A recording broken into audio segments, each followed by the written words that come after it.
Assalamualaikum warahmatullahi wabarakatuh. Alhamdulillahi rabbil alamin wa bihi nasta'in. Wassalatu wassalamu ala khatamil anbiya'i wal mursalin nabiyina Muhammadin wa ala alihi wa sahbihi ajma'in, amma ba'du. Ibadallah, hadirin hadirat, para penonton, para pendengar, semoga Allah Subhanahu wa taala merahmati dan memberkati kita. Kita menyambung dan meneruskan pembacaan kita dalam kitab An-Naba'ul Azim karangan Syekh Muhammad Abdullah Diraz rahimahullahu taala. Kata beliau rahimahullahu taala, menyambung apa yang telah beliau bawakan daripada beberapa mawaqif, perhentian-perhentian, stesen-stesen sirah yang menunjukkan kepada kita bahawa Nabi kita Muhammad sallallahu alaihi wa alihi wasallam mempunyai keunggulan peribadi yang menangkis dan menepis segala sangka bahawa ada kemungkinan yang baginda ini bercakap bohong. Itu tidak mungkin berlaku berdasarkan kepribadian baginda. Kita kalau kita berkawan dengan orang lama, tiba-tiba ada orang mai kata dekat kita, kawan kau tu, dan kawan kita tu bagi tahu kepada kita satu maklumat, satu perkhabaran. Kemudian ada orang bagi tahu kepada kita maklumat itu silap, tersalah. Dan kawan kita tu bukanlah kawan orang yang kita tahu baik sangat, tetapi kita tahu dia dalam benda yang dia cakap itu, manusia ni ada certain bab, certain part yang dia tak mungkin menipu, yang dia tak mungkin cakap bohong. Kita takkan percaya, bahkan kita yakin. Dan kepercayaan kita kepada kawan kita tadi tak tergugat, sedangkan dia hanyalah manusia biasa yang kita pun kenal dia bukan orang yang tak pernah cakap bohong sama sekali. Bahkan dia bukanlah orang yang dikenali mempunyai kepribadian yang terlalu tinggi, pun kita boleh percaya. Ini kan Nabi kita Muhammad sallallahu alaihi wasallam yang diakui musuhnya sebelum kawannya, bahawa baginda adalah seorang yang Al-Amin, yang diberi gelaran Al-Amin, yang dipercayai. Ya.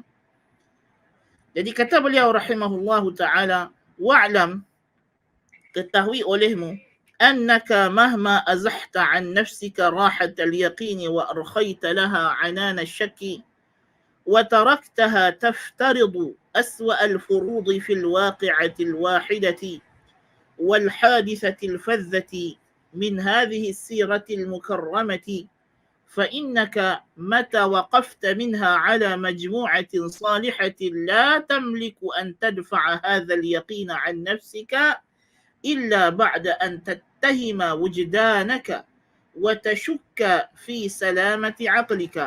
Dia kata, kalaulah engkau cuba beratus kali, beberapa kali pun engkau cuba untuk membuat anggaran yang ada kemungkinan pada peristiwa mana-mana dalam sirah Nabi ini yang baginda sebenarnya mereka cerita atau buat cakap bohong atau sebenarnya menipu, kalau engkau cuba buat anggaran, andaian, ya, engkau akan dapati setiap kali engkau berhadapan dengan kisah-kisah dalam kehidupan Nabi sallallahu alaihi wasallam yang menunjukkan amanahnya baginda, yang menunjukkan betapa baginda ini orang yang jujur, bercakap benar, tidak berdusta, kepribadian yang unggul, akhlak yang sangat mulia. Engkau tidak mungkin boleh berterusan dengan syak dan anggaran andaian yang salah tadi, melainkan kalau engkau rasa ragu-ragu terhadap diri kamu sendiri, kewarasan akal kamu sendiri. Maknanya hanya orang gila saja yang boleh terima.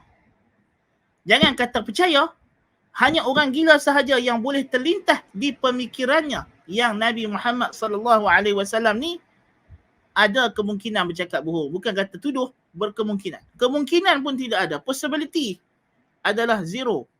Tak mungkin. Okay. Jangan kata possibility, probability pun tidak mungkin ada. Tidak mungkin ada. Subhanallah. فنحن قد نرى الناس يدرسون حياة الشعراء في أشعارهم فيأخذون عن الشاعر من كلامه صورة كاملة تتمثل فيها عقائده وعوائده وأخلاقه ومجرى تفكيره وأسلوب معيشته، ولا يمنعهم زخرف الشعر وطلاؤه عن استنباط خيلته وكشف رغوته عن صريحه، ذلك أن للحقيقة قوة غلابة تنفذ من حجب الكتمان فتقرأ بين السطور وتعرف في لحن القول، والإنسان مهما أمعن في تصنعه ومداهنته لا يخلو من فلتات في قوله وفعله تنمي على طبعه إذا أحفظ أو أخرج أو احتاج أو ظفر أو خلع بمن يطمئن إليه، ومهما يكن عند امرئ من خليقة وإن خالها تخفى على الناس تعلم وإن خالها تخفى على الناس تعلم.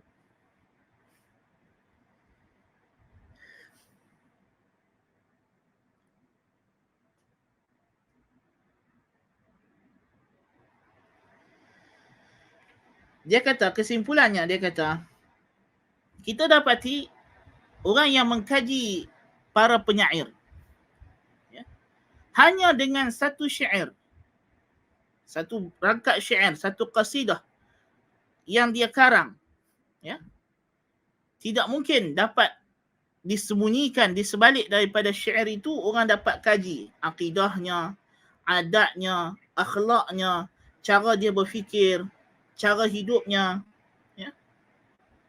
Di sebalik keindahan hiasan-hiasan syair dengan kata-kata yang indah itu tidak dapat menghalang daripada pengkaji yang mengkaji seseorang penyair untuk mengetahui hakikat sebenar penyair ini. Adakah dia penipu? Adakah dia ciduk syair orang lain? Adakah syairnya asli? Adakah dia sebenarnya pemikirannya begini-begini? Hanya dengan satu dua bait syair kita boleh buat kesimpulan. Subhanallah.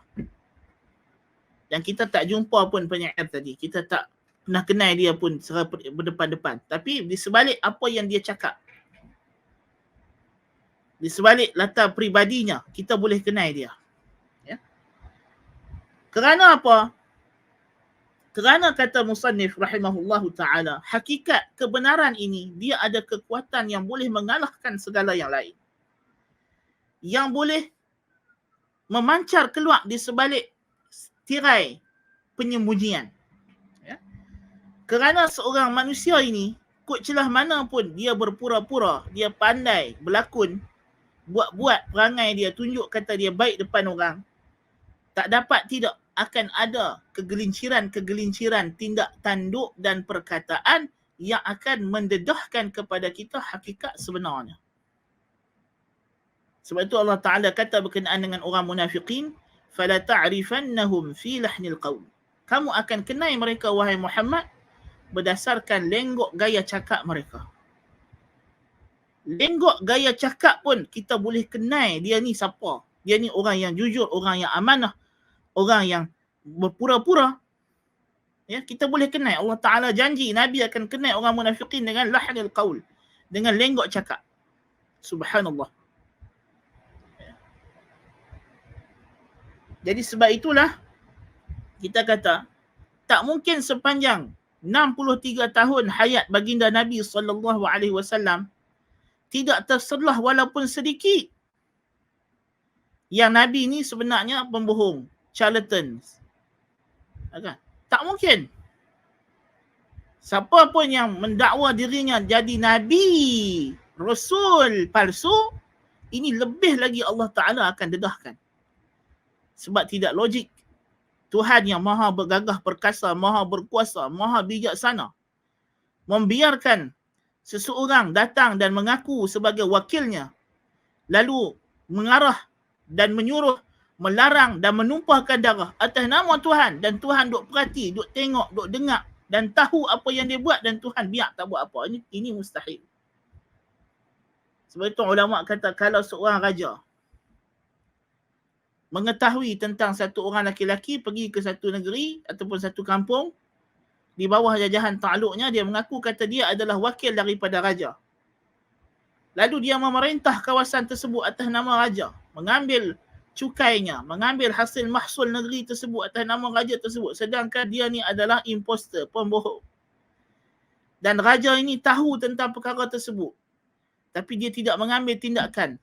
Sampailah lelaki ni makin hari makin berkuasa, makin kaya, makin hebat, makin disanjung, dan semua menyangka bahawa dia adalah gubernur yang dihantar oleh raja tadi. Kita kata sama ada raja ni memang dia yang hantar, tak mungkin dia tak hantar. Atau sama ada raja ni lemah, dia tak mampu nak halang lelaki ni sebab dia tidak ada kekuatan. Atau dia seorang yang bodoh dungu, membiarkan orang menyalahgunakan namanya untuk mendapat hasil mahsul sedangkan dia tak dapat apa. Nas'alullah al-afiyah. Jadi, sebab itulah kata Abu Ja'far al-Tahawi, inkarun nubuwah ta'nun fir rububiyah. Mengingkari kenabian adalah celaan terhadap ketuhanan Allah Subhanahu wa taala. Sama ada ingkar itu dengan cara mengingkari nabi yang benar atau membenarkan nabi yang palsu. Kedua-duanya adalah celaan kepada ketuhanan Allah Tabaraka wa taala. Nas'alullah al-afiyah. فما ظنك بهذه الحياة النبوية التي تعطيك في كل حلقة من حلقاتها مرآة صافية لنفس صاحبها فتريك باطنه من ظاهره وتريك الصدق والإخلاص ماثلا في كل قول من أقواله وكل فعل من أفعاله بل كان الناظر إليه إذا قويت فطنته وحسنت فراسته يرى أخلاقه العالية تلوح في محياه ولو لم يتكلم أو يعمل. ومن هنا كان كثير ممن شرح الله صدورهم للإسلام لا يسألون رسول الله على ما قال برهانا فمنهم العشير الذي عرفه بعظمة سيرته ومنهم الغريب الذي عرفه بسيماه في وجهه. الله أكبر. برد اليقين ya ibadallah. Tengok apa dia kata dan kita hayati perkataannya. Wa min huna kana kathirun mimman syaraha Allah sudurahum lil Islam la yas'aluna Rasulullah ala ma qalahu burhana. فمنهم العشير الذي عرفه بعظمة سيرته ومنهم الغريب الذي عرفه بسيماه في وجهه. قال عبد الله بن سلام رضي الله عنه لما قدم رسول الله صلى الله عليه وآله وسلم المدينة انجفل الناس إليه وقيل قدم رسول الله صلى الله عليه وسلم فجئت في الناس لأنظر إليه فلما استثبت وجه رسول الله صلى الله عليه وسلم عرفت أن وجهه ليس بوجه كذاب. رواه الترمذي بسند صحيح. يا رب لك الحمد، يا رب لك الحمد. الله أكبر كبيرا والحمد لله كثيرا وسبحان الله بكرة وأصيلا. Nikmat yang agung, nikmat yang cukup besar Allah Ta'ala berikan dalil dan bukti kenabian dengan cara yang begini mudah untuk dikenali. Subhanallah. Dia kata, kalau begitu keadaan manusia yang kita sebut tadi, ikut celah mana pun manusia ni cuba nak berlakon, cuba nak menyamar, jadi kameleon, ya, tetap akan diketahui juga. Ya. Tetap akan kita cam juga akhirnya. Ya. Maka apakah sangkaan kamu tentang kehidupan kenabian yang memberikan kepada kamu pada setiap rantaian daripada lingkaran-lingkarannya cerminan yang sangat jernih akan diri empunyanya, yakni Nabi SAW. Dia menunjukkan kepada kamu dalamannya dari luarannya. Luaran Nabi, kita boleh tahu dalaman Nabi SAW. Menunjukkan kepada kamu kebenaran dan keikhlasan yang menyerlah, yang nampak dan nyata dalam setiap ucapan dan tindakan kelakuannya. Bahkan orang yang memerhati, yang perhati, bukan sekadar melihat, yang perhati kepadanya, jikalau kuat kebijaksanaan dan kecerdikan yang ada pada diri orang yang perhati tadi, dan elok telahannya, dalamannya, intuition dia akan nampak akhlak-akhlak Nabi yang sangat tinggi nilainya, menyerlah, bersinar-sinar pada kelakuan dan wajah Nabi SAW. Sebelum Nabi bercakap atau buat apa-apa lagi, dia dah boleh tahu. Oleh sebab itulah banyak orang yang memeluk Islam tidak tanya pun kepada Nabi apa-apa bukti atas kebenaran dakwaan Nabi SAW. Bahkan mereka sama ada orang yang dekat dengan Nabi, yang sudah kenal Nabi, yang sudah tahu Nabi ni siapa, tak mungkin dia bercakap bohong. Atau orang yang jauh, yang asing, tetapi dia boleh kenal daripada wajah Nabi, muka Nabi pun dia tahu ni bukan muka penipu, ni muka orang baik. Allahu Akbar. Tengok Abdullah ibn Salam Al-Yahudi, seorang ulama besar Yahudi masa itu, yang jadi sahabat Nabi yang mulia, yang agung, Abdullah ibn Salam radhiyallahu anhu. Tengok dia cerita, masa Nabi SAW sampai Madinah dan orang pakat duk kumun pi tengok Nabi SAW, dia kata, bila aku perhati muka Nabi, falamma istathabtu wajha Rasulullah SAW, araftu anna wajhahu laysa biwajhi kadzab. Bila aku perhati, aku teliti muka Nabi, aku tahu ini bukan muka orang menipu. Abdullah bin Salam radhiyallahu anhu, masa dia awal nak tengok Nabi, dia tak guna apa hak yang terkandung dalam kitab dia lagi, supaya tidak bias. Tak dan nak check, tak dan nak buat perbandingan antara ciri-ciri Nabi yang datang dalam kitab dia pun, dia dah tahu ni orang cakap betul ni. Subhanallah. Apatah lagi bila disemak ciri-ciri Nabi ini dengan apa yang telah tersedia tersebut dalam kitab mereka, lebih jelas lagi, lebih tampak lagi. Maknanya nak tahu kebenaran Nabi ini tidak terhad kepada apa yang terkandung dalam kitab ahli kitab. Maknanya orang yang tak pernah baca kitab Taurat Injil pun boleh kenal Nabi SAW ni Nabi. Bukan orang bohong. Orang yang macam ni dia takkan cakap bohong atas nama Tuhan. Apatah bohong dengan manusia pun tidak, apatah lagi atas nama Tuhan. والآن وقد وفينا لك الوعد بعرض هذه النماذج من السيرة النبوية، نعود إلى تقرير ما قصدناه من هذا العرض فنقول إن صاحب هذا الخلق العظيم وصاحب تلك المواقف المتواضعة بإزاء القرآن ما كان ينبغي لأحد أن يمتري في صدقه حينما أعلن عن نفسه أنه ليس هو واضع ذلك الكتاب، وأن منزلته منه منزلة المتعلم المستفيد، بل كان يجب أن نسجل من هذا الاعتراف البريء دليلا آخر على صراحته وتواضعه. Jadi bila kita dah sampai kepada pusingan ini, kita balik kepada isu asal yang kita nak cakap. Apa dia? Iaitulah poin yang pertama, burhan yang pertama kita letakkan sebagai argumen kebenaran Nabi SAW ialah pengakuan bahawa Al-Quran sendiri dengan jelas dalamnya memberitahu kepada kita ia bukan rekaan Muhammad SAW, dan Nabi kita Muhammad SAW sendiri datang dan mengaku kata Quran ni bukan dia buat. bahkan dia dapat dan diajarkan kepadanya oleh Allah Subhanahu wa taala. Dan ini kita sebut apa? Ini adalah burhanul i'tiraf.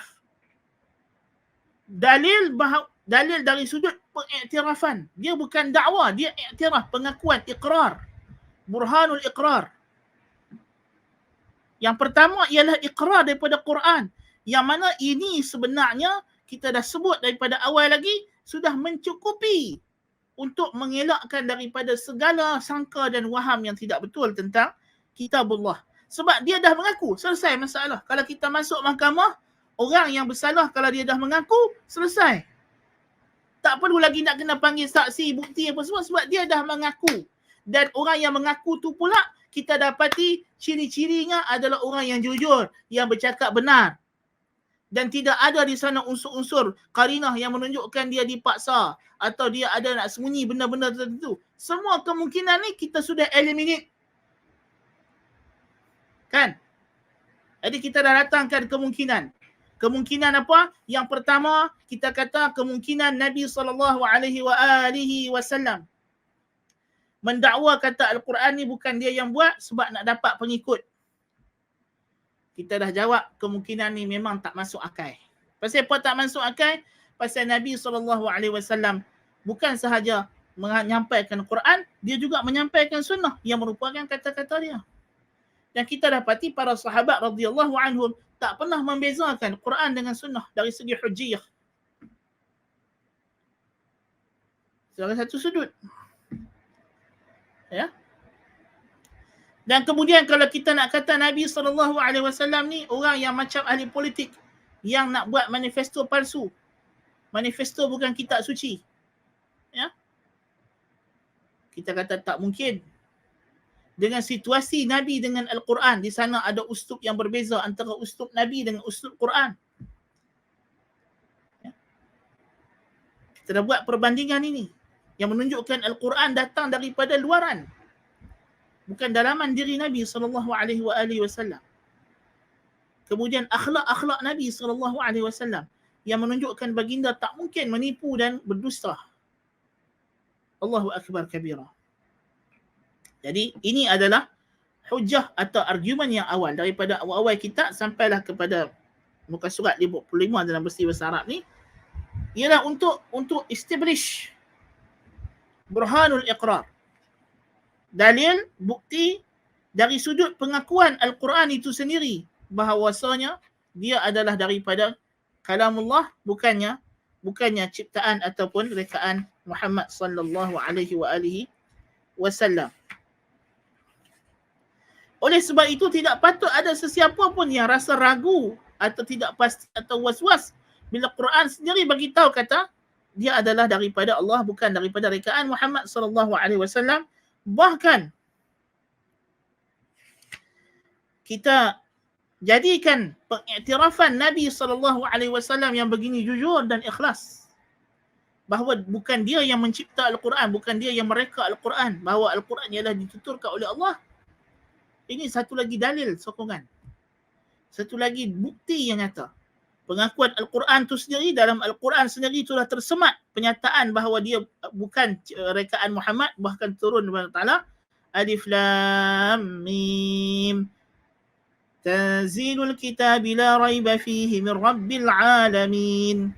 Quran sendiri sebut jelas-jelas. Kan? Jelas-jelas. Bahawa tidak ada keraguan lagi Quran ni adalah diturunkan daripada Tuhan sekalian, bukan rekaan Muhammad. Dan Nabi SAW sendiri mengaku bahawa Quran ni bukan rekaan dia. Dua pengakuan ini, dua iqrar ini cukup kuat sebenarnya untuk membuktikan bahawa Al-Quran ni adalah hak datang daripada Allah Azza fi'ulah.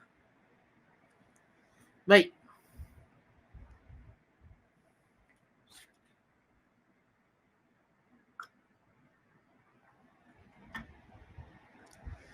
Kemudian kata musannif, ala anna al-amra amamana awdahu min an yuhtaja ila sama'i hadha al-i'tiraf al-qawli minhu sallallahu alayhi wa alihi wa sallam aw yatawaqqafu ala dirasati tilka an-nahiyati al-khuluqiyyati min tarikhihi.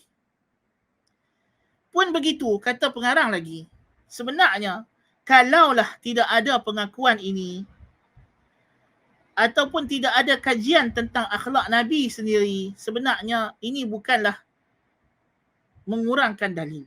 Maksudnya setiap dalil, apa yang musannif nak bagi tahu, setiap dalil yang dikemukakan oleh beliau dalam kitab ini berkenaan dengan kebenaran Al-Quran adalah dalilun mustaqillun qaimun bi barhanati nafsih.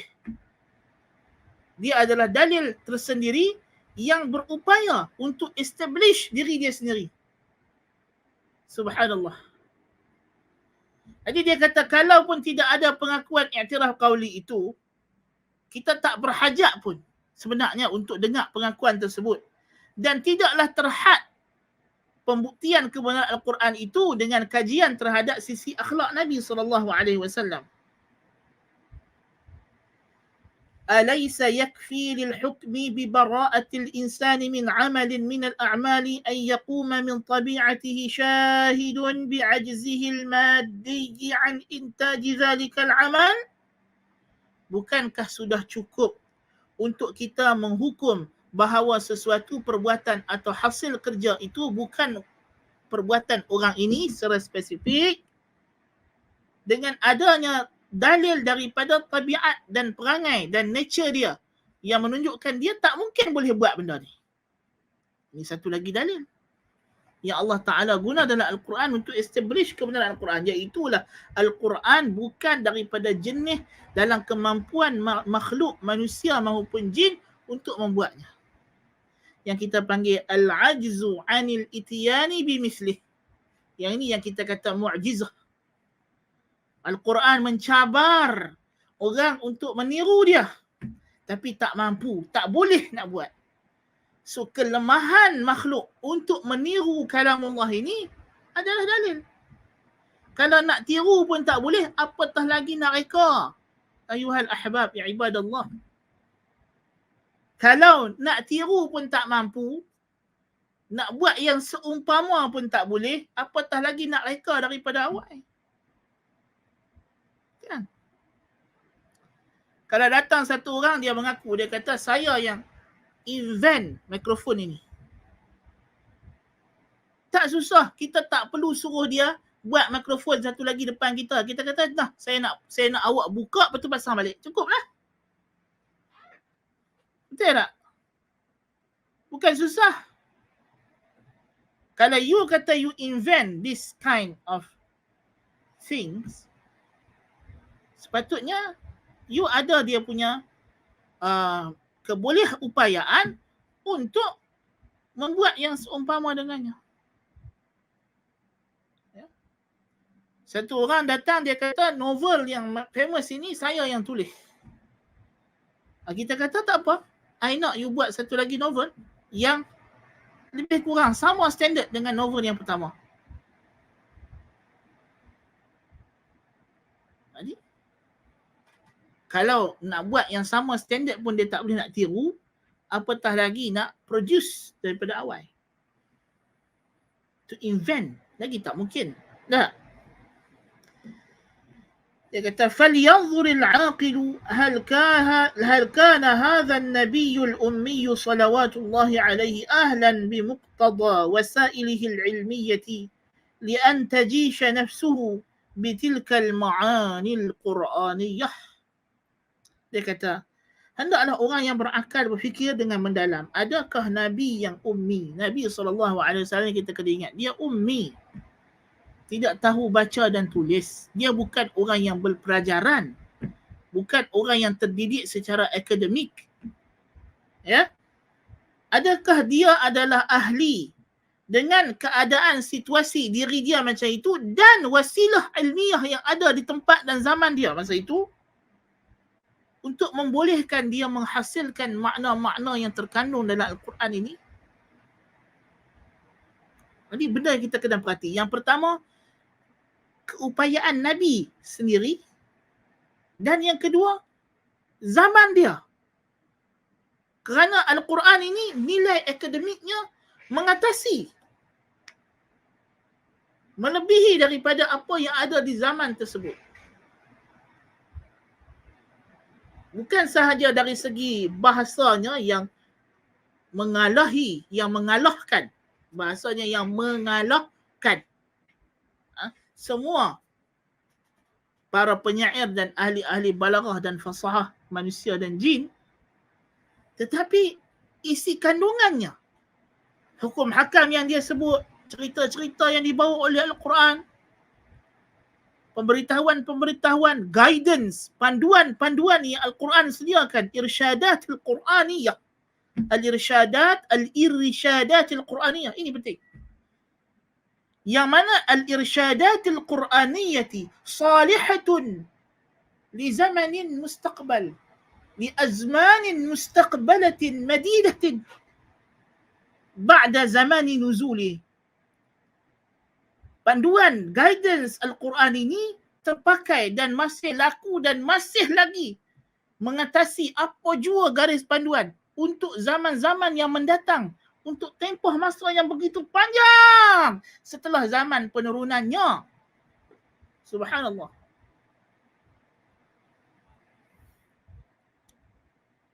Al-Quran diturunkan pada abad ke-7 Masihi. Ya. Sekarang kita sudah berada di abad ke-20. 1 atau 21 Masihi. Ya. Kalau hijrah sudah lebih daripada 1400 lebih. Ya. Sudah 13 abad dari segi hijrah. Ya. Sudah 15 abad. Ya. Jadi panduan Al-Quran masih relevan. Bahkan tidak ada apa-apa nasihat dan sebagainya yang diberi oleh Al-Quran Al-Karim melainkan dia mengatasi. Ya. Kita tengok dalam suasana pandemik yang kita hadapi ni, ya, dengan pelbagai teknologi kita untuk mengenali tentang penyakit berjangkit, tentang virus, sehingga ada bidang khusus orang belajar pasal virus sahaja, ada orang yang mengaji pasal bakteria sahaja. Bayangkan. Akhir sekali, nasihat yang mereka bagi kepada kita untuk kita mengelak daripada terkena penyakit ini. Ada sesuatu yang baru yang Nabi SAW tak bagi tahu kita sebelum ni? Wallahil azim, perhatilah dengan akal yang waras, dengan jiwa yang terbuka. Tak lebih walaupun sejengkai. Dia adalah the exact garis panduan yang Nabi SAW dah bagi tahu. Subhanallah.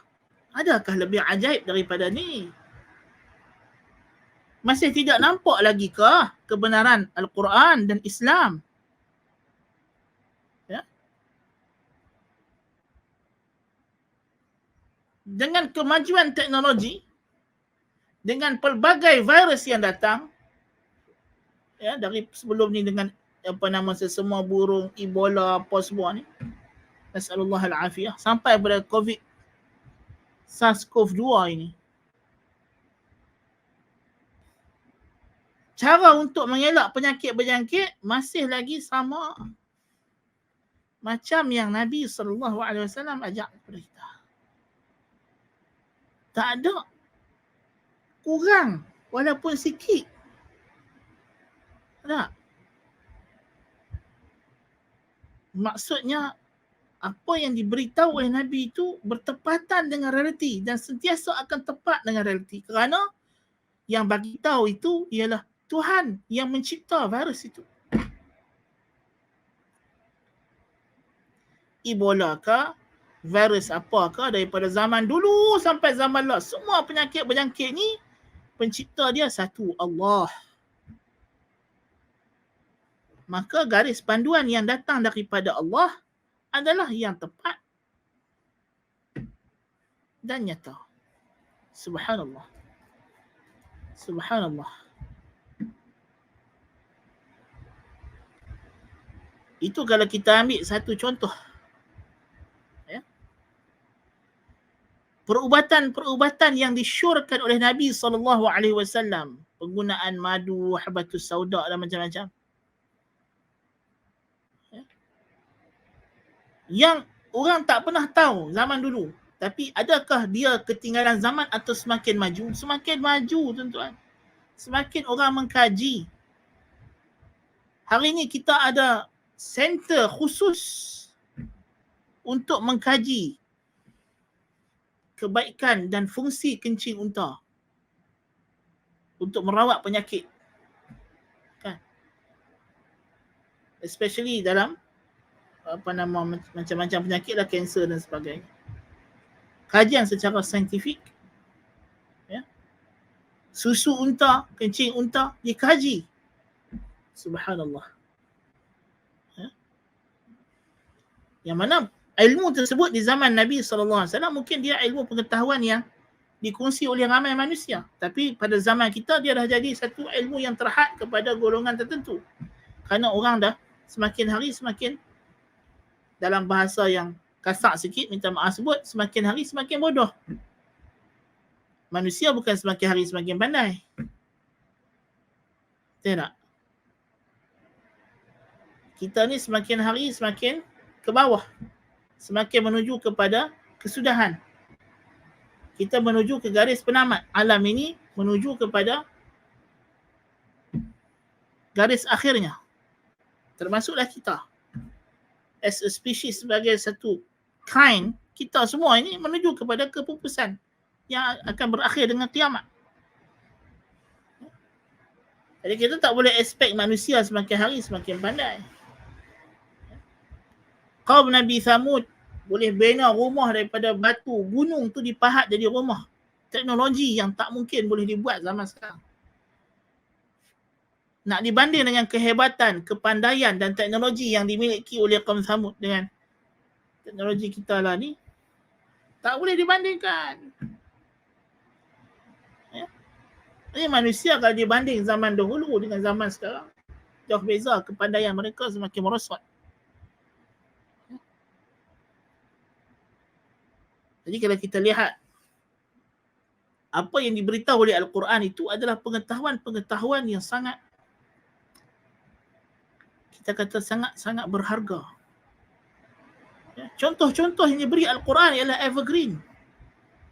Allah Ta'ala kata, Zuyina linnasi hubbu syahawati minan nisa'i wal banina wal qanatiril muqantarati minal zahabi wal fiddati wal khaylil musawwamati wal an'ami wal harth. Dhalika mata'ul hayati dunya. Allah kata dihiaskan kepada manusia lelaki itu kecintaan syahwat kepada wanita. Wal banin, dan anak-anak lelaki.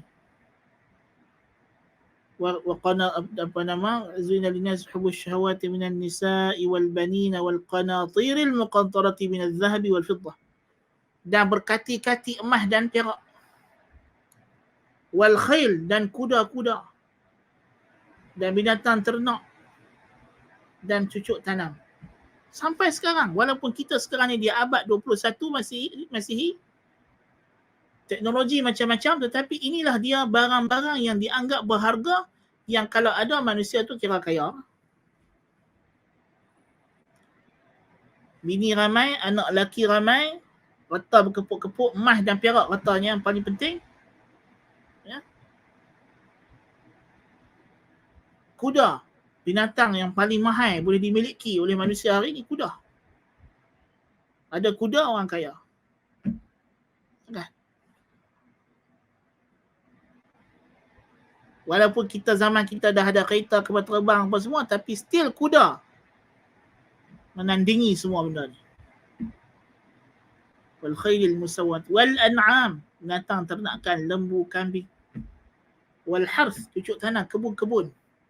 Kekayaan manusia sampai hari ni masih lagi diukur dengan berapa relung tanah dia ada, berapa banyak binatang ternakan yang dia ada. Contoh evergreen, tak hilang contoh tu. Subhanallah. Menunjukkan yang bagi contoh ni adalah yang maha mengetahui. Bahkan yang maha menentukan kejadian alam ini. Allahu akbar kabira.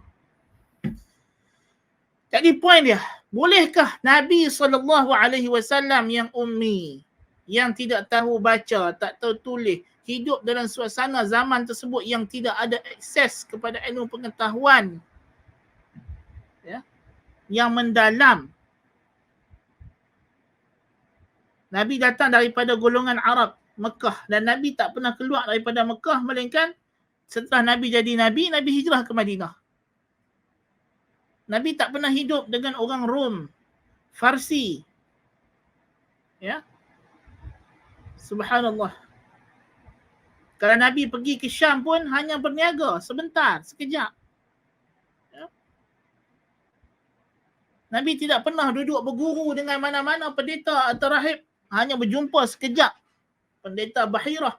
Itu pun sekejap. Jumpa saja. Takkanlah Nabi jumpa dalam masa yang begitu singkat dia boleh jadi pandai terus. Tak mungkin. Dan jumpa pun bukan berguru. Bahirah tu yang pergi tanya Nabi. Gitu gini. Bukan Nabi yang tanya dia. Ya. Jadi ini benda yang kalau kita perhatikan dengan tabiat keadaan Nabi SAW dengan keadaan berita yang dibawa oleh Al-Quranul Karim, kita dapati mustahil. The probability yang Muhammad SAW sendiri yang reka isi kandungan Al-Quran ini adalah zero. Tak mungkin, mustahil aqlan.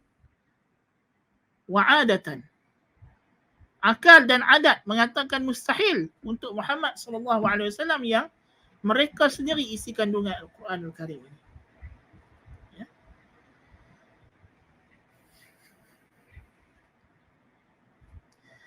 Tapi macam biasalah, orang yang jahil, orang yang ilhad, orang yang menyimpang ni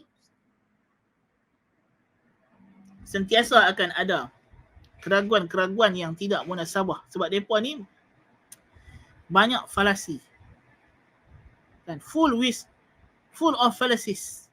Banyak dengan falasi-falasinya. Kan? Dia kata syubhah wal jawabu 'alayha. Sayaqulu al-juhala'u min al-mulhidin na'am faqad kana lahu min zaka'ihi al-fitri wa basiratihi an-nafidhati ma yu'ahhiluhu li idraki al-haqqi wal batili min al-ara'i wal hasani wal qabihi min al-akhlaqi wal khairi wal sharri min al-af'al.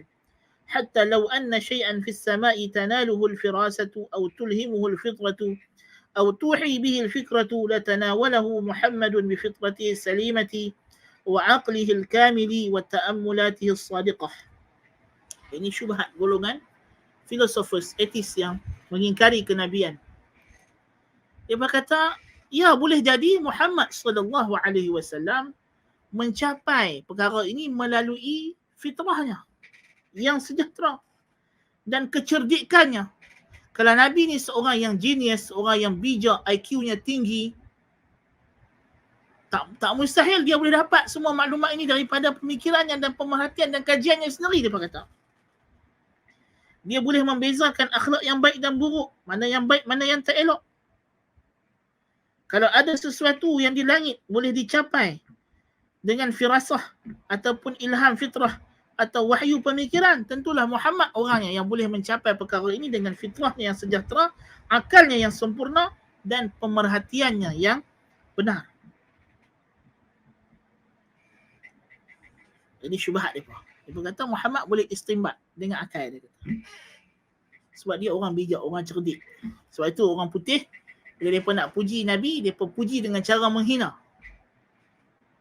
Mereka masukkan Nabi kita ni dalam orang yang genius, orang yang cerdik. Kan? Dia memasukkan Nabi sebagai 100 tokoh yang paling berpengaruh. Lalu disenaraikan Nabi itu setara dengan Einstein, setara dengan Charles Darwin. Na'udzubillah min zalik. Walaupun Charles Darwin adalah antara yang paling mangkuk ayat sekali dalam alam ni. Nasallallahu al-afwa wal afiyah. Nabi kita disetarakan dengan orang-orang yang dungu ni. Allahu akbar kabira. Apa jawapan dia? Kita kata, wa nahnu qad nu'minu bi akthara mimma wasafu min syama'ilih. Dia kata kita ni sebenarnya kalau nak tanya sejauh mana kita beriman Nabi ni seorang yang cerdik, bijak, genius, lebih daripada apa yang dia cakap. Kami beriman dengan kehebatan kepribadian Nabi, keunggulannya, kebijaksanaan Nabi. Di antara syarat jadi Nabi ini, di antara sifat Nabi ini adalah al-fatanah, kecerdikan. Kecerdikan yang mengatasi kecerdikan orang lain. Kan?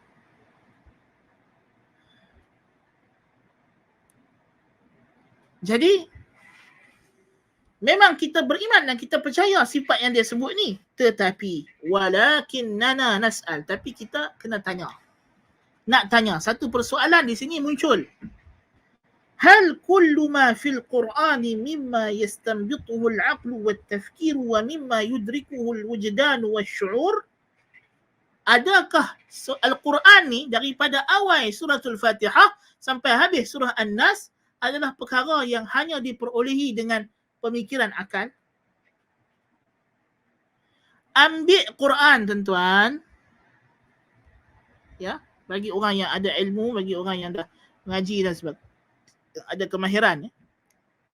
Kalau kita ambil Al-Quranul Karim, kemudian kita ambil buku Plato, Aristotle, ya, kita ambil buku Confucius, kita ambil Tipitaka, kitab Buddha, ambil buku Upanishad, bandingkan.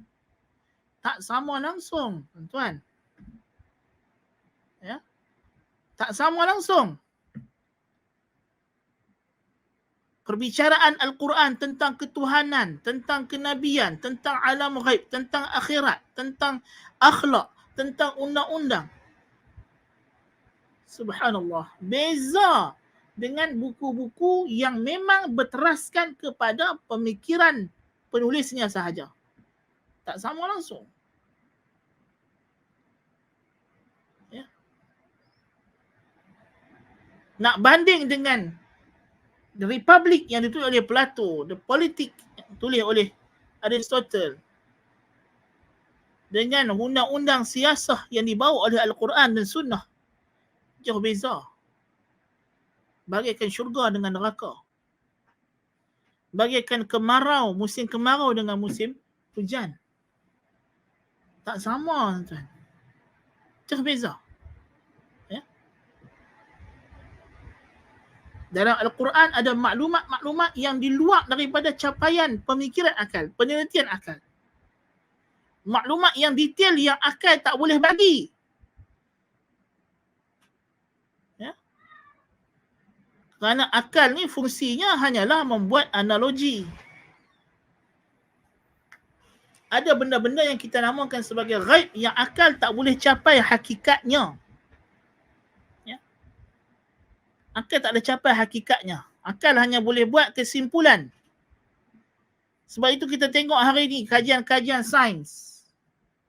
Kita tengok hari ni perubahan peraturan terhadap SOP vaksin. Kenapa? Kerana peraturan ini dibuat berdasarkan within the boundaries of human knowledge. Di sempadan pengetahuan manusia. Adakah pengetahuan para saintis tentang SARS-CoV-2 pada tahun 2019 sama dengan pengetahuan mereka pada hari ini, bulan Februari tahun 2022? Tidak sama. Anda yakin kalau kita pergi tanya saintis yang kaji virus ni, dia akan kata masa tahun 2012, we know nothing about this virus. Dibandingkan dengan sekarang.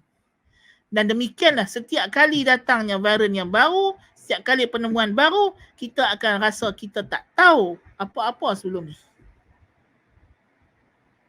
Ilmu manusia macam itulah. Kan? Bukan ilmu tentang perubatan saja, apa benda pun. Ya? Apa benda pun. Kita ada boundaries, kita ada sempadan. Akal manusia ni ada had. Ibnu Abbas radhiyallahu anhuma menasihati seorang yang suka berfikir lebih daripada sempadannya. Dia kata, tengok mata. Kau pandang je depan-depan. Boleh tak kamu pandang di sebalik gunung? Tak boleh. Maka Ibn Abbas kata macam itulah akal. Akal dengan mata sama. Macam mana mata ni ada had sempadan dia, dia boleh pandang dekat mana saja. Bila ada berlindung dia tak boleh nampak, macam itulah akal. Dia ada had sempadan. Lepas sempadan tu dia tak boleh capai dah. Hebat macam mana pun, cerdik macam mana pun, dia ada boundaries. Dia ada sempadan, dia ada had yang tidak boleh dicapai oleh kajian akal, oleh kajian empirik. Ini benda yang kita kena faham. Kemampuan human knowledge, dia punya boundaries dia punya kemampuan manusia dalam mencapai satu pengetahuan, dia ada had, ada limit. Kan? Jadi adakah semua persoalan ilmu-ilmu dalam Al-Quranul Karim ini berbentuk maklumat akal semata-mata? Kan? Allahumma kalla. Sama sekali tidak. Jawapannya tidak. ففي القرآن جانب كبير من المعاني النقلية البحتة التي لا مجال فيه للذكاء والاستنباط ولا سبيل إلى علمها لمن غاب عنها إلا بالدراسة والتلقي والتعلم. Dalam Al-Quran banyak maklumat dan makna-makna yang hanya diperolehi secara perpindahan maklumat, pemberitahuan, khabar. Atau dia sebut sebagai naqli, naqal. Naqal ni nukil. Kerana manusia ni ilmu dia ada ulum aqliyah dan ulum naqliyah. Manusia ni ilmu dia sama ada dia perolehi secara akal. Akal ni maksudnya dia berfikir dan dia buat kesimpulan. Benda yang di depan dia. Benda yang dalam sempadan capaian empirik dia. Dalam sempadan capaian sensus dia. Sama ada sense yang luaran maupun yang dalaman. Tetapi benda yang di luar daripada sensus dia, untuk dia dapat capaian itu, dia memerlukan perpindahan pengalaman, transfer of experience, transfer of knowledge. Knowledge ni been transferred to him, dipindahkan kepada dia. Yang disebut naqal, naqli. Ya. Jadi dalam Al-Quran banyak ilmu-ilmu ini. Ya. Dan ilmu-ilmu yang tidak mungkin dicapai dengan pengetahuan sejahtera biasa, kerana fitrah manusia bukan ilmu. Wallahu akhrajakum min butuni ummahatikum la ta'lamuna syai'a. Allah yang mengeluarkan kamu daripada perut mak kamu tak tahu apa. Fitrah bukan ilmu. Fitrah is not a knowledge. Fitrah is not ilm. Dia hanyalah tapak persediaan ilmu. Perumpamaannya kalau kita kata kita beli blender. Blender bukan sambai yang di blend dalam blender. Kita beli laptop bukannya YouTube yang kita buka bila kita buka laptop. Tak. Laptop adalah tapak untuk membolehkan kita buka YouTube, untuk membolehkan kita buka web sekian, untuk kita type. Kita masukkan ke dalamnya software. Ya. Jadi fitrah ni dia tapak ilmu, tapi dia sendiri bukan ilmu. Tetapi ilmu dibina di atasnya. Semata-mata orang tu ada fitrah yang baik, yang elok, yang sejahtera, tidak bermakna dia ada ilmu. Kerana bayi dilahirkan dalam keadaan fitrah, tapi bayi tak ada ilmu. Ini di antara kesilapan orang. Dia menyangka fitrah tu ilmu. No, fitrah bukan ilmu. Fitrah bukan ilmu. Fitrah adalah tapak ilmu. Yang masih memerlukan ilmu untuk dimasukkan. Dia adalah kantong untuk proses ilmu, untuk simpan ilmu. Jadi ada ilmu-ilmu dalam Al-Quran yang memerlukan kepada pengkajian, penerimaan daripada pihak yang lain, pembelajaran. Ya, tak cukup dengan fitrah sahaja. Ya. Jadi ini di antara perkara yang kita kena faham.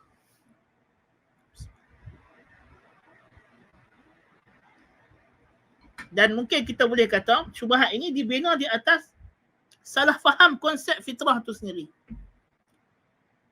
Ya. Salah faham konsep fitrah itu sendiri. ماذا يقولون فيما قصه علينا القرآن من أنباء ما سبق ما قد سبق وما فصله من تلك الأنباء على وجهه الصحيح كما وقع.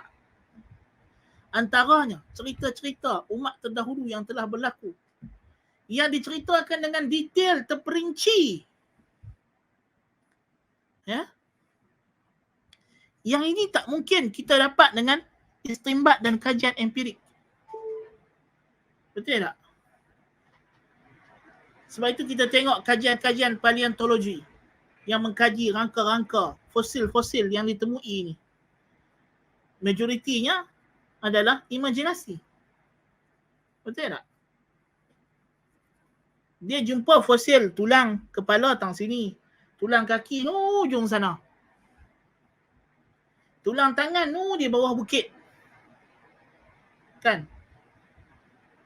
Lepas tu dia jumpa serbuk-serbuk. Dia kaji, dia kata serbuk ni adalah tulang belakang yang dah hancur. Lepas tu dia buat andaian. Dia kata ini adalah seekor haiwan yang sangat besar sebab kepala dia di sini, kaki dia di bawah sana, ujung.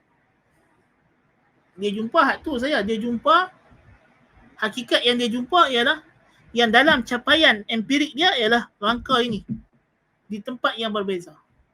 Adapun kesimpulan yang dia buat, yang ini bukan kajian empirik, ini andaian. Kemudian dia buat dekat kita, ni kami jumpa dinosaur sekian dan dia bentuk dia macam ni. Warna dia macam ni. Kulit dia macam ni. Mana dia jumpa kulit, mana dia jumpa warna, tuan-tuan dan puan-puan. Itu imagination.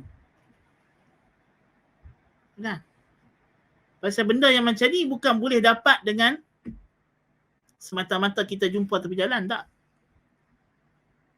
Untuk kita mengetahui hakikat tulang yang kita jumpa ni, kita kena diberitahu.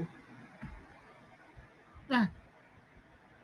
Kita gali tanah jumpa tapak bangunan. Berdasarkan tapak bangunan, kita mungkin boleh teka. Ini bangunan apa? Rumah ke apa ke? Keluasan dia sekian. Tapi hakikatnya yang kita tahu tekaan. Tapi apa bangunan itu sebenarnya? Bagaimana bentuknya? Warnanya? Apa kegunaannya? Ini semua adalah ilmu ghaib. Yang kita hanya teka. Rajman bil ghaib. Meneka-neka benda ghaib sahaja. Sebab itu mengkaji tamadun manusia yang awal, ini adalah boleh kata ialah benda yang ghaib. Ya? Dan ada tamadun yang tidak ada lagi kesan. Sebab tu orang main tanya Nabi SAW tentang kisah Ashabul Kahfi, kisah Zulqarnain. Yang mana orang Yahudi kata yang ini tidak ada siapa boleh cerita melainkan Nabi. Pasal apa? Pasal dia kisah yang tidak diketahui melainkan dengan wahyu.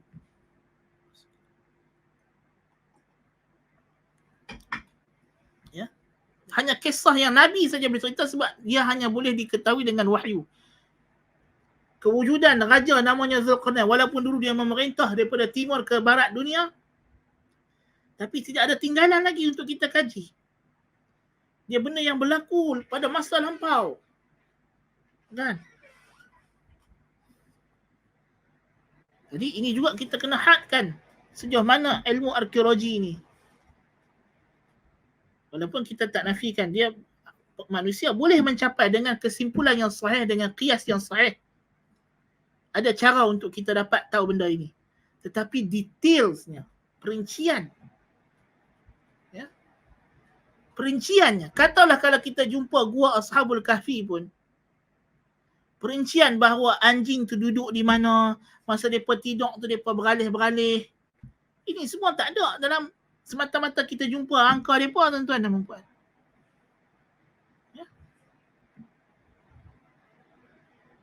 Lebih daripada itu diperlukan. Ini hanya boleh diceritakan oleh yang melihat kejadian tersebut, yang menyaksikan peristiwa tersebut.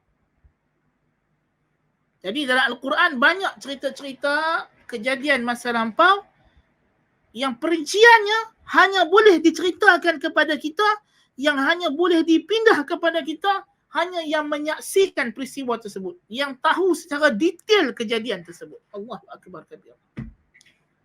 Yang berdasarkan the limitation of human knowledge ni, the boundaries of human knowledge, dia tak mungkin boleh capai detail. Manusia boleh cerita dekat kita benda yang kasar secara umum, kesimpulan, hipotesis. Dia boleh bagi teori, scientific theories, ataupun dia boleh bagi scientific facts, fakta sains sahaja, bukannya fakta hakikat. Of course, berbeza. Fakta sains dengan fakta hakikat tak sama. Fakta sains bukannya mutlak benar. Walaupun dia hampir benar. Dia adalah teori yang paling hampir dengan kebenaran, dia anggap fakta. Setelah mana teori itu digunakan menjadi tapak untuk buat teori-teori yang lain, maka kita anggap dia fakta. Tapi sejauh mana dia adalah hakikat sebenar, wallahu a'lam. Jadi, kalau kita bincang, kita kena faham pula dia panggil philosophy of science. Sains ni dia ada satu cabang ilmu yang penting bila orang nak masuk dalam ilmu sains ni, ialah philosophy of science.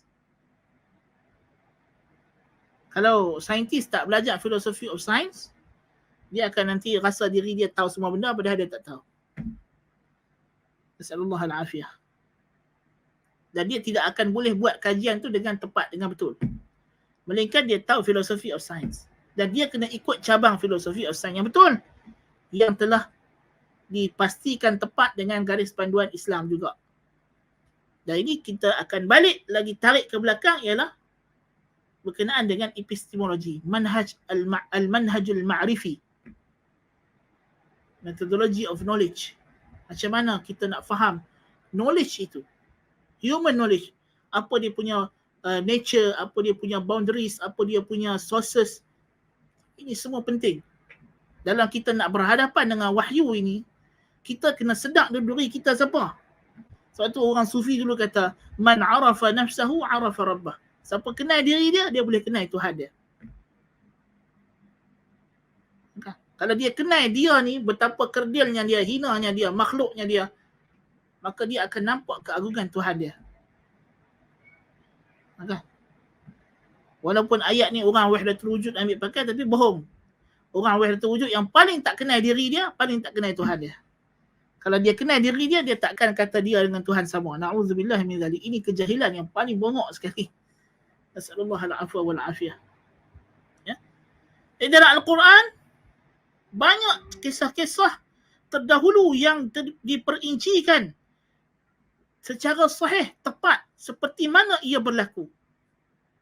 Ayaquluna inna at-tarikha yumkinu wad'uhu aidan bi'amal al-fikri wa diqqat al-firasah. Adakah puak-puak ni nak mendakwa kita boleh reka cerita sejarah hanya berdasarkan pemikiran kita? Itu fiction. Ya. Am yakhrujuna ila al-mukabarati al-'uzma fayaquluna inna Muhammadan qad 'asara tilka al-umam al-khaliyah wa tanaqqala fiha qarnan fashahida hadhihi al-waqa'i'a ma'a ahliha شهادة عيان أو أنه ورث كتب الأولين وعكف على دراستها حتى أصبح من الراسخين في علم دقائقها إنهم لا يسعهم أن يقولوا هذا ولا ذاك لأنهم معترفون مع العالم كله بأنه عليه السلام لم يكن من أولئك ولا من هؤلاء. Atau mereka terpaksa melakukan the great fallacy yang terbesar, dengan mengatakan Muhammad hidup di zaman tersebut dan menyaksikan peristiwa dengan mata kepalanya, atau mungkin Muhammad ada kitab-kitab sejarah yang menceritakan kepadanya. Kalau mereka buat dakwah ini, tentulah mereka akan lebih terselah kebodohannya. Kerana semua orang mengaku, seluruh alam tahu bahawa Muhammad bukan orang yang hidup di zaman tersebut, dan bukan juga orang yang boleh baca dan tulis atau nak pergi ambil kitab-kitab orang terdahulu untuk main cerita dekat kita balik sejarah-sejarah yang telah berlaku di zaman-zaman lampau. Bahkan ada sejarah-sejarah yang dicerita dalam Quran tak tercatat dalam mana-mana kitab sejarah pun. Ya? Ini adalah perkara yang penting. Ya? Walaupun diketahui oleh ahli kitab peristiwa itu ada berdasarkan wahyu yang mereka dapat pada nabi-nabi terdahulu, macam kisah Zulkarnain, kisah Ashabul Kahf. Ya, ini yang ahli kitab tahu berdasarkan wahyu yang mereka dapat. Ya, sebab itu mereka kata ini soalan yang hanya boleh dijawab oleh nabi. Cerita ini hanya boleh diceritakan menerusi wahyu. Okay. Jadi ini di antara juga hujah yang insya-Allah kita akan sambung perbincangannya insya-Allah pada kelas yang akan datang. Kita bercukupkan sekadar itu dulu. Aku qouli hadza wa astaghfirullahal azim li wa lakum. Kalau ada persoalan dipersilakan. Assalamualaikum warahmatullahi wabarakatuh. Kebenaran daripada Allah, of course. Tak kira siapa yang jumpa, kebenaran daripada Allah. Al-haqqu min rabbik. Nah. Habis salam. Wassallallahu nabiyina Muhammad wa ala alihi wa sahbihi wa baraka salam. Subhanakallahumma bihamdika asyhadu an la ilaha illa anta astaghfiruka wa atubu ilaik. Assalamualaikum warahmatullahi wabarakatuh.